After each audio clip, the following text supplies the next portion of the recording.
वादी यासीन के मरकज़ में वाक़ ये ढांचा कभी तारीख़ी दौरखंड का हिस्सा था जो अपने अंदर सदियों की तारीख़ समोए हुए हैं।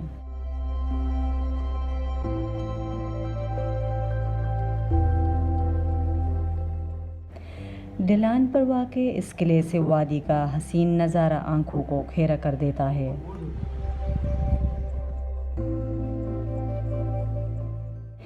किले से निकलने वाली कच्ची सड़क आधा किलोमीटर दूर थोदस के मकाम पर मरकज़ी शाहराह से जा मिलती है, जहां रेस्ट हाउस, होटल्स, बाज़ार और ट्रांसपोर्ट की तमाम तर सहूलियात मौजूद हैं।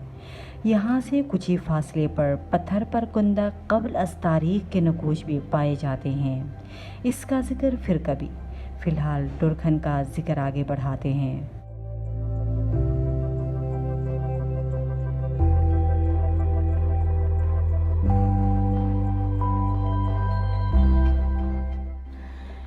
दौरखंड जहाँ बाबा यासीन के सकाफ़त और रिवायत की अलामत है, वहाँ राजों के उरूज व ज़वाल का भी गवाह है।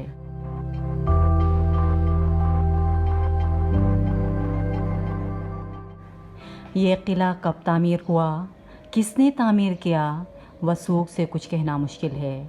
मुकामी मुअर्रिखीन कहते हैं कि इसे 19वीं सदी के वस्त में राजा शाह बादशाह ने तामीर कराया। ताहम कदीम लोकगीत में इसके ज़िक्र से अंदाज़ा होता है कि दौरखंड बहुत पहले से मकामी राजों के ज़ेर इस्तेमाल रहा। मुमकिन है राजा शाह बादशाह ने इसकी तोसी कराई हो।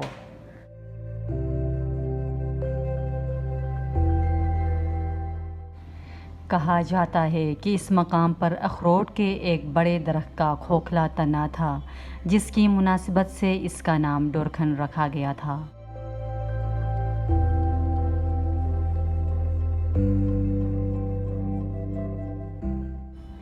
यहीं से राजा खुशवक, सुलेमान शाह और गौहर मान ने अपनी इक़्तिदार को बामे उरूज पर पहुंचाया। यासीन और मस्तूज पर मुश्तमिल रियासत की बात पीछे रह गई। बोंजी से चित्राल तक वसी रियासत खड़ी कर दी गई। इस तोसी पसंदाना मुहिम जोई के दौरान गिलगित के 6, जबकि नगर और पुनियाल के एक राज्य को ज़िंदगी से महरूम कर दिया गया।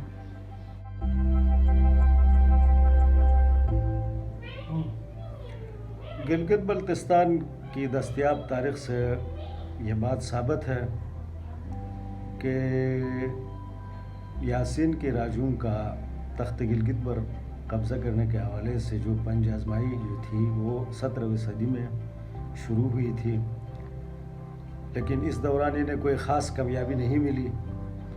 ताहम राजा सुलेमान शाह के दौर में ये मकासद पूरे हुए। राजा सुलेमान शाह के बाद राजा गौहरमान का दौर शुरू होता है।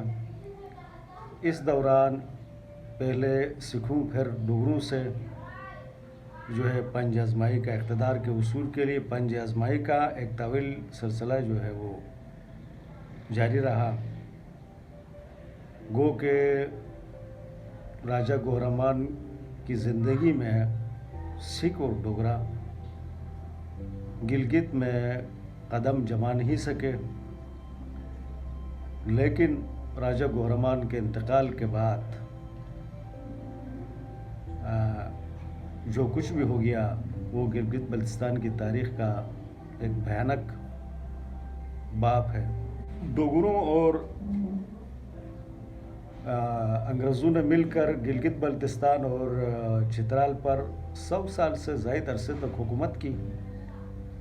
इस दौरान गिलगित बल्तिस्तान और चित्राल के दरमियान जो सदियों पर मुहित जो जोग्राफियाई रिश्ता था वो रिश्ता भी टूट गया। अगला जो दौरखंड है उसकी ख़ास बात यह है कि राजा मुल्क अमान कुछ अरसे तक इस किले में कैद रहे। बाद आज़ा यासीन में जितने भी राजे आए वो इस किले के अंदर मुकीम रहे, जबकि यासीन का जो आखिरी राजा था राजा महबूब अली ख़ान, ये किला कुछ अरसे तक उनके ज़ेर इस्तेमाल भी रहा।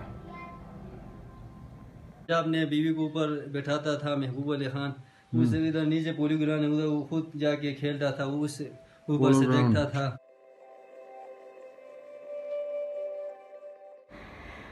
गौहर अमान की वफ़ात के बाद यकायक मंजरनामा ही बदल गया। डोगरों ने गिलगित पर दोबारा कब्ज़े के बाद यासीन पर हिला बोल दिया। डोरखंड में राजा मुल्क अमान को जब डोगरा फ़ौज की आमद की इतला दी गई तो दिफा करने के बजाय अपनी जान बचाकर भाग निकले। दुश्मन ने पहले डोरखंड को फतह किया, फिर मुडुरी किले पर शबो खून मारा, जहां सैकड़ों या हज़ारों ख़ानदान पनाह लिए हुए थे।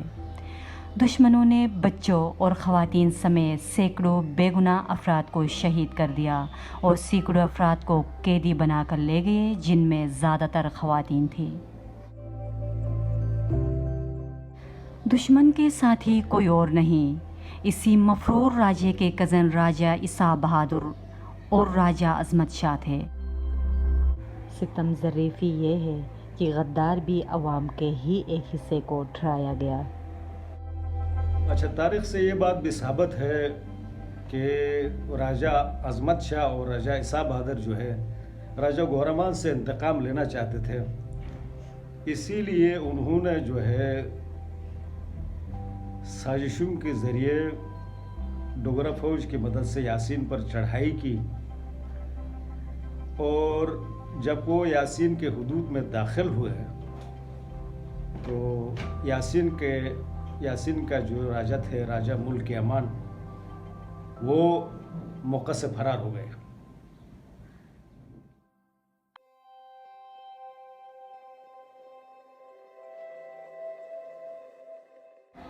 ज़वाल के इस तसलसल के साथ डोरखंड की रौनकें भी मान पड़ गईं।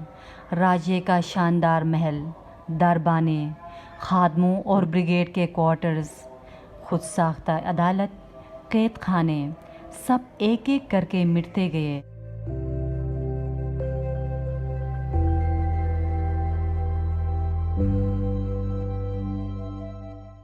वो टोक भी गायब हो गया जिसे गुस्ताखों को बांधकर सज़ा दी जाती थी।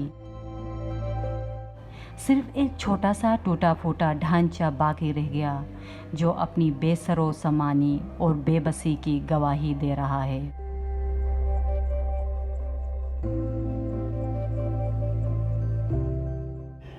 इसके आसपास तबाहशुदा इमारतों की बाक़ियात नज़र आती हैं।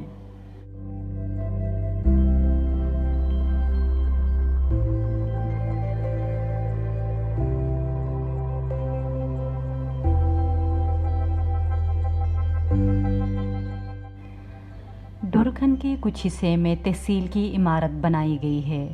बाकी मानदा ज़्यादातर हिस्से पर निजी कब्ज़ा है, जिसको अदालत में चैलेंज किया गया।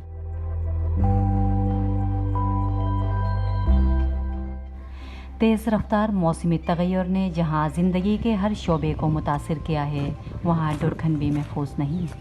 इसका अंदाज़ा चंद साल पहले की इस तस्वीर को देखकर लगाया जा सकता है।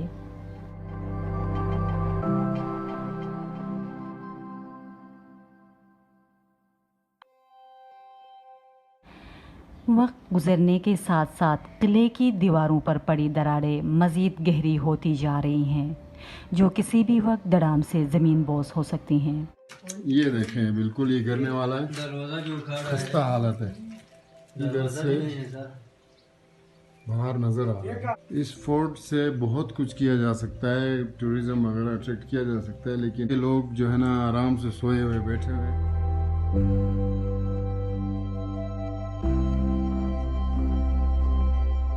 क्या हुआ भाई? बस ऐसे हो गया, इस फोर्ट की तरफ कोई नहीं आ रहे है, इधर कोई सिस्टम नहीं है, गेस्ट के लिए कोई सिस्टम नहीं है, इसीलिए ये जगह वेरियान रह गया है। अभी लोमड़ी भी इधर रहता है, कुत्ता भी इधर रहता है, वरम वगैरह चीज़ आता है, लेकिन इसका वजह ये है कि इधर ये इसका बनाया नहीं है, इधर सहूलत नहीं है। नहीं तो गवर्नमेंट की तरफ से कोई फंड नहीं मिला इसको बनाने के लिए? फंड सर मिलेगा, लेकिन पता नहीं है वो खाया होंगे, वो पता नहीं है सर। अभी अच्छा, इस तरह हो के बस ये रह गया, तो इधर अभी लोमड़ी भी रहता है, ये कुत्ता भी देखिए, रहता है। ये हाल है। ये हाल है।